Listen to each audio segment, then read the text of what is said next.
Hi, I'm Mark. In this video, I'm going to show you how to disassemble a recoil starter. The first thing I need to do before I can disassemble the starter is to remove the tension from the recoil spring.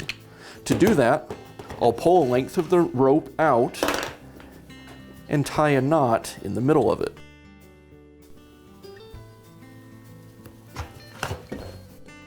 Now I'll pull the rope away from the starter handle and untie this knot.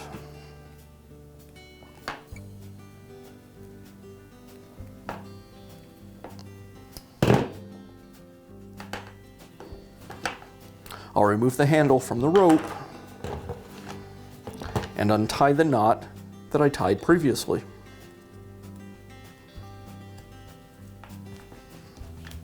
Now I'll carefully allow the rope to recoil into the starter. Now that the tension is off the starter pulley, I can remove the screw that secures the starter's components.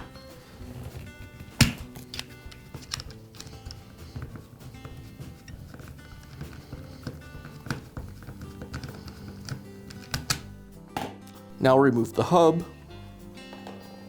the pawls, the pawl springs,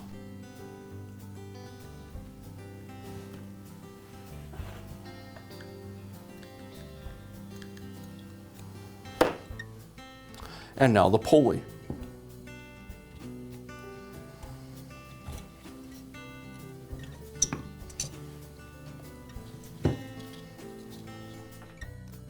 I'll remove the rope from the pulley.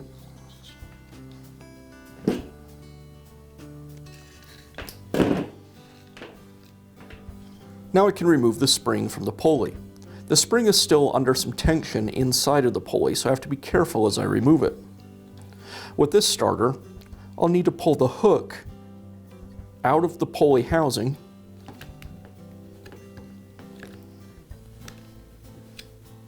Now I can grab the spring with a pair of pliers and remove it from the pulley. With the spring removed, I'll drop it onto the floor to allow it to uncoil.